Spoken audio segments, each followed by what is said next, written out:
Okay, ഇത്രയും കാലം നമുക്കുണ്ടായ ത്രില്ലുകളൊക്കെ തന്നെ മാറ്റി നിർത്തിയിട്ട് പുതിയൊരു കൈൻഡ് ഓഫ് ത്രില്ലിലേക്ക് നമ്മൾ മാറുന്നു.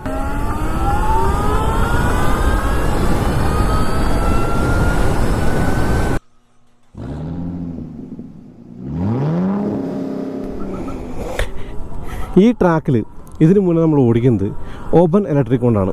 ഓപ്പൺ ഇലക്ട്രിക്കിനെ കൈ കൊടുത്ത് ഇങ്ങനെ പോയിട്ട് അവിടെ എത്താറാകുമ്പോഴേക്കും 100 ആവുണ്ടാവില്ല. പിന്നെ അത് മാത്രമല്ല, ട്രാക്കിൽ റൈഡ് ചെയ്യാന്ന് പറഞ്ഞാൽ ഇപ്പോൾ പെട്രോളിൻ്റെ ഓടിക്കുന്ന ആൾക്കാർക്ക് ട്രാക്കിൽ ഓടിക്കാൻ കുറച്ചും കൂടി ഈസി ആയിരിക്കും പെട്രോൾ ബൈക്ക്. കാരണം അതിന് ഗിയറൊക്കെ ഡൗൺ ചെയ്ത് നമുക്ക് ആ ഒരു സംഭവം കൊണ്ട് ഞാൻ ഇതിൻ്റെ ആ ഒരു റീജൻ ഹൈ ആക്കിയിട്ടുണ്ട്. അത് വേറെ നല്ല കാരണം എനിക്ക് ഈ ഒരു ബ്രേക്ക്, എൻജിൻ ബ്രേക്കും വേണമെന്നുള്ള ഒരു മൈൻഡിലാണ്. അപ്പോൾ പറഞ്ഞു തരാൻ പോകുന്ന കാര്യം അതല്ല. ഇതിൻ്റെ ബാറ്ററി പാക്കുകൾ ഒറിജിനൽ, അതല്ലെങ്കിൽ ഈ ഒരു മോഡൽ, അതല്ലെങ്കിൽ ലിമിറ്റഡ് എന്ന് പറഞ്ഞ 3 മോഡലുകളാണ് ഈ ഒരു വണ്ടിക്കുള്ളത്. Ready for take off. Yes, അതിൽ നമ്മളിപ്പോൾ ഓടിക്കുന്ന വണ്ടി റീക്കോണാണ്. റീക്കോൺ എന്ന് പറയുമ്പോൾ മീഡിയം വണ്ടി. ഇപ്പോൾ ഒറിജിനലാണ് 3,80,000 രൂപ എക്സ്ഷോറൂം പ്രൈസ്. ആ ഒരു പ്രൈസിൻ്റെ കൂടെ എനിക്ക് തോന്നുന്നു കൂടുതൽ പൈസ വരാനുള്ള കാര്യമെന്ന് പറയുന്നത് ടാക്സ് കുറവായിരിക്കുമല്ലോ ഈ ഇലക്ട്രിക്കിന്. അതുകൊണ്ട് തന്നെ ഇലക്ട്രിക്കിന് ടാക്സ് കുറവായതുകൊണ്ട് തന്നെ ഓൺ റോഡ് പ്രൈസിൻ്റെ കാര്യത്തിൽ എനിക്ക് തോന്നുന്നു ഒരു IC വെഹിക്കിളായിട്ട് കമ്പയർ ചെയ്യുമ്പോൾ വീണ്ടും വാല്യൂ ഫോർ മണി ആയിട്ട് തോന്നാൻ ചാൻസ് ഉണ്ട്. ഒറിജിനലിൻ്റെ കാര്യം പറഞ്ഞാൽ ഇതിന് കുറച്ചും കൂടി പൈസ വരും. മറ്റേ വണ്ടിക്ക് ഏകദേശം 5,40 വില. ഈ 5,40 എന്ന് പറയുന്ന ഒരു പ്രൈസിൻ്റെ വണ്ടി എന്ന് പറയുന്നത് 5,40 എന്ന് പറയുന്ന പ്രൈസിൻ്റെ വണ്ടി ലിമിറ്റഡാണ്. അതിനകത്ത് പവറും കൂടുതലാണ്, ടോർക്കും കൂടുതലാണ്, എല്ലാം കൂടുതലാണ്. ഏകദേശം എനിക്ക് തോന്നുന്നു 105 NM ടോർക്കുള്ളൊരു മോഡലാണ്. അപ്പോൾ ആ ഒരു വണ്ടി സൂപ്പർ ബൈക്കുകളുടെ ടെറിട്ടറിയാണ്. ഇപ്പോൾ ഈ F77 എന്ന് പറഞ്ഞ ഈ ഒരു നമ്മുടെ റീക്കോൺ എന്ന് പറയുന്ന ഈ മോഡൽ ഉണ്ടല്ലോ, ഈ ഒരു മോഡൽ ഓടിക്കാൻ നല്ല രസമുണ്ട്. എന്നുള്ളതാണ് ആദ്യമായിട്ട് പറയുന്നത്. ഓടിക്കാൻ നല്ല ഫൺ ഫാക്ടറുള്ള ഒരു വണ്ടിയാണ്. അതായത് കൈ കൊടുത്താൽ ചീഞ്ഞ് കയറി പോവും. പിന്നെ ഇലക്ട്രിക് വണ്ടികളുടെ സാധാ സ്റ്റഫുകളൊക്കെ തന്നെ ഉണ്ട്. ഫോർ എക്സാമ്പിൾ റിവേഴ്സ് ഗിയർ പോലുള്ള കാര്യങ്ങളൊക്കെ തന്നെ ഉണ്ട്. ഞാൻ ഓടിക്കുമ്പോൾ ശരിക്കും കോമ്പാക്ട് എന്ന് പറഞ്ഞ ആ ഒരു മോഡലാണ്. അതായത് 3ാമത്തെ മോഡലല്ല, ആ മോഡലിലേക്ക് നമുക്ക് വരാം. പിന്നെ റീജൻ കാര്യം ഞാൻ പറഞ്ഞു, ബാറ്ററി പാക്കിൻ്റെ സെല്ലുകൾ ആണ് വ്യത്യാസപ്പെടുക. സൈസൊക്കെ സെയിമാണ്. അവിടെ ഒരു കട്ടവേ വണ്ടി വെച്ചിട്ടുണ്ടാകും, അതിനകത്ത് എല്ലാം ഉണ്ട്. പിന്നെ ബ്രേക്ക് പേഡിൽ കാലും ആയതുകൊണ്ടുള്ള ഗുണങ്ങളുണ്ട്. അതുമാത്രമല്ല, മൊത്തത്തിൽ ഒരു ഇലക്ട്രിക് ബൈക്ക് എങ്ങനെയാവണം നമ്മൾ ആഗ്രഹിച്ചിരുന്നുവോ ആ ഒരു കാര്യം നമുക്ക് ഈ ഒരു വണ്ടി കാണാമെന്നുള്ളത് തന്നെയാണ് കേട്ടോ.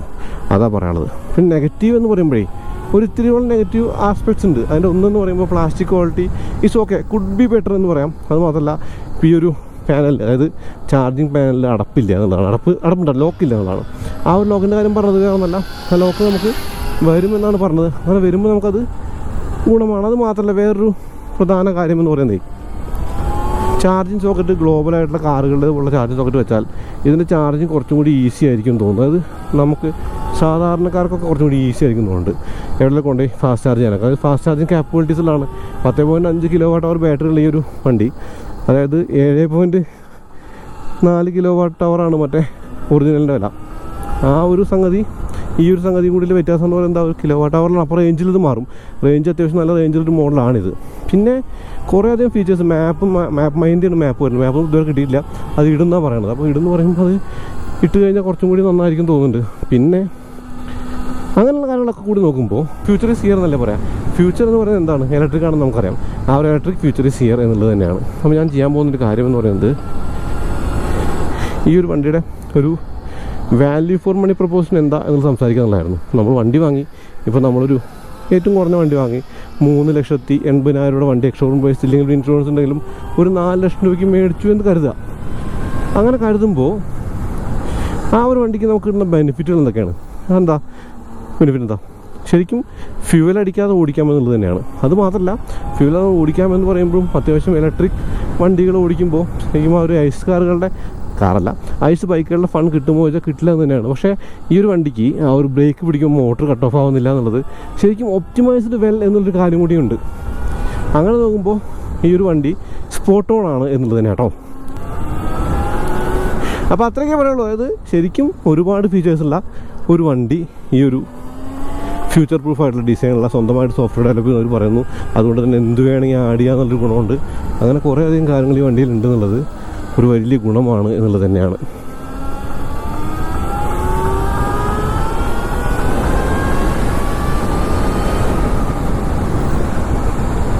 ശരിക്കും 30 മിനിറ്റാണ് റൈഡ്. 30 മിനിറ്റിൽ ഞാൻ ഈ ഒരു കുറഞ്ഞ പവറുള്ള മോഡിലാണ് കുറേ ദൂരം ഓടിക്കുന്നത്, കുറേ സമയം ഓടിക്കുന്നത്. കാരണം എനിക്കിതിൻ്റെ ഒരു കൺട്രോളബിലിറ്റി, അത് വലിയ വണ്ടിയാണല്ലോ ശരിക്കും പറഞ്ഞാൽ, ആ കൺട്രോളബിലിറ്റിയുടെ ഒരു കാര്യമുണ്ട്. പിന്നെ ചെരിച്ചോടിക്കാനുള്ളൊരു ഗുണം, ശരിക്കും നല്ല കൺട്രോളാണ് കേട്ടോ, നല്ല സസ്പെൻഷൻ, ട്രാക്ക് ഫോക്കസ് സസ്പെൻഷനുള്ള ഒരു ഇലക്ട്രിക് ബൈക്ക് കൂടിയാണിത്. ഇതിൻ്റെ ഏറ്റവും കൂടുതൽ എഫേർട്ട് എടുത്തിട്ട് ഉണ്ടാക്കിയൊരു സംഗതി സ്വിംഗ് ആം ആണെന്ന് പറയുന്നത്. ശരിക്കും കോമ്പാക്റ്റ് ആയിട്ടുള്ള ഒരു സ്വിംഗ് ആം യൂണിറ്റാണ്. പക്ഷേ 0 to 100 1 2 3 4 5 6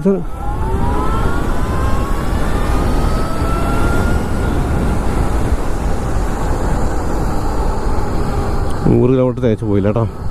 അപ്പോൾ ഇതിൻ്റെ സ്വിംഗ് ആമിനൊരു പ്രത്യേകത ഉണ്ട്. ഈ സ്വിംഗ് ആം എന്ന് പറയുന്നത് സിംഗിൾ പീസ് സ്വിംഗ് ആം ആണ് എന്നാണ് അവർ പറയുന്നത്. ആ സ്വിംഗ് ആമിൻ്റെ ഒരു കാര്യം എന്ന് പറയുന്നത്, ഒരു ഏറ്റവും കൂടുതൽ സമയമെടുത്ത് ഡിസൈഡ് ചെയ്ത ഒരു പാർട്ടാണ് അത്ര ഈ ഒരു സ്വിംഗ് ആം. ഇപ്പോൾ ആമസോൺ പ്രൈമിലൊക്കെ സിനിമ കാണുമ്പോൾ ട്രിവ്യൂ പറയില്ലേ, അതുപോലെ.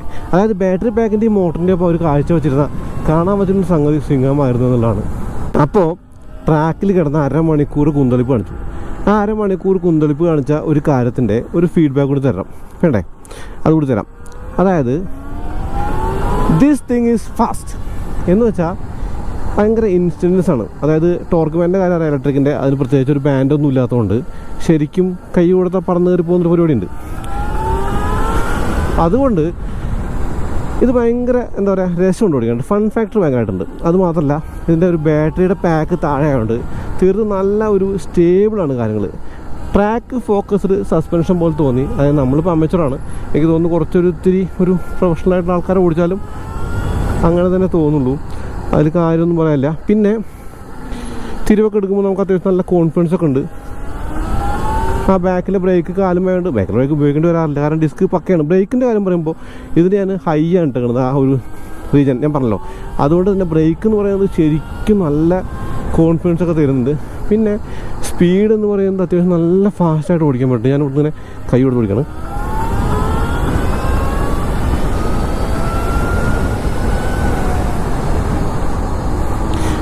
ഞാൻ കുറച്ച് ഏർലി ബ്രേക്ക് ചെയ്തേ, കാരണം വേറെ ഒന്നല്ല, നമുക്ക് ട്രാക്കിൻ്റെ പുറത്തേക്ക് പോകാൻ താല്പര്യം. കാരണം എളുപ്പത്തിൽ പോകാൻ പറ്റും ആ ഒരു ട്രാക്കിൻ്റെ പുറത്തേക്ക് നമുക്ക് ഈ ഇലക്ട്രിക് കൊണ്ട്. കാരണം പെട്രോൾ വണ്ടി അല്ലെങ്കിൽ അങ്ങനെയുള്ള വണ്ടികൾ പോലെ നമുക്ക് ഇത്തിരി സമയമൊന്നും കിട്ടില്ല, അതിന് മുന്നേ കുടൽ പുറത്തേക്ക് വന്നിട്ടുണ്ടാവും. അപ്പോൾ ആ ഒരു കാര്യം മാത്രം നോക്കിയാൽ മതി. അത് എൻഡ് ഓഫ് ദ ഡേ നമ്മൾ ചിന്തിക്കുന്ന ഒരു കാര്യമുണ്ട്, ഇലക്ട്രിക് എന്ന് പറയുന്നത് പെട്രോൾ വണ്ടിക്ക് അല്ലെങ്കിൽ സൂപ്പർ ബൈക്കിനൊക്കെ ശരിക്കും പകരമാകുക എന്നുള്ളത്. ഓക്കെ, നമുക്കങ്ങനെ പറയാം. അതായത് സൗണ്ട് ഉണ്ടാവില്ല, ആ ഒരു ഡൗൺ ഷിഫ്റ്റിനുള്ള ത്രില്ലുണ്ടാവില്ല. ഓക്കെ, ഇത്രയും കാലം നമുക്കുണ്ടായ ത്രില്ലുകളൊക്കെ തന്നെ മാറ്റി നിർത്തിയിട്ട് പുതിയൊരു കൈൻഡ് ഓഫ് ത്രില്ലിലേക്ക് നമ്മൾ മാറുന്നു. അതാണ് ഇലക്ട്രിക് എന്ന് പറയുന്ന ഒരു കാര്യമായിട്ട് എനിക്ക് തോന്നിയത്. ഇപ്പോൾ പെർഫോമൻസ് വേണ്ടിയിട്ടുള്ള വണ്ടികൾ, ബൈക്കാണെങ്കിലും കാറാണെങ്കിലും ഈ ഒരു കാര്യം ഊട്ടി ഉറപ്പിക്കുന്നതാണ്.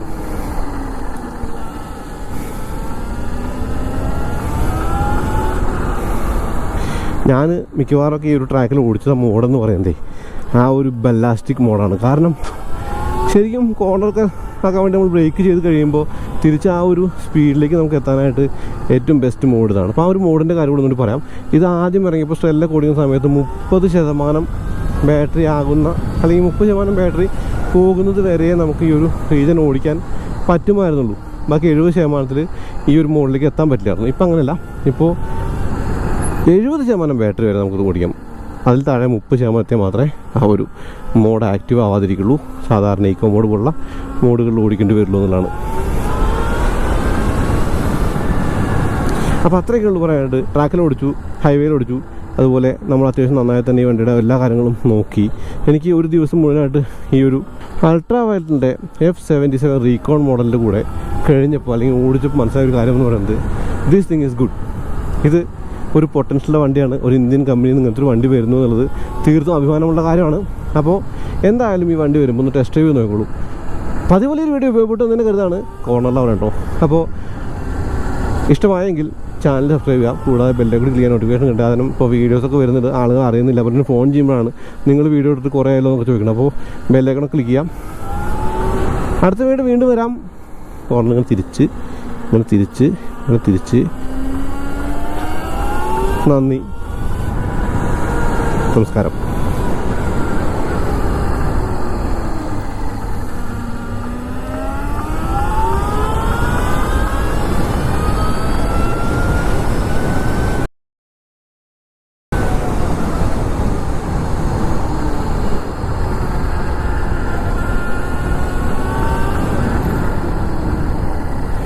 ആ സ്റ്റേറ്റിൽ 100 ചിലപ്പോൾ പാടത്ത് പോകും നമ്മൾ.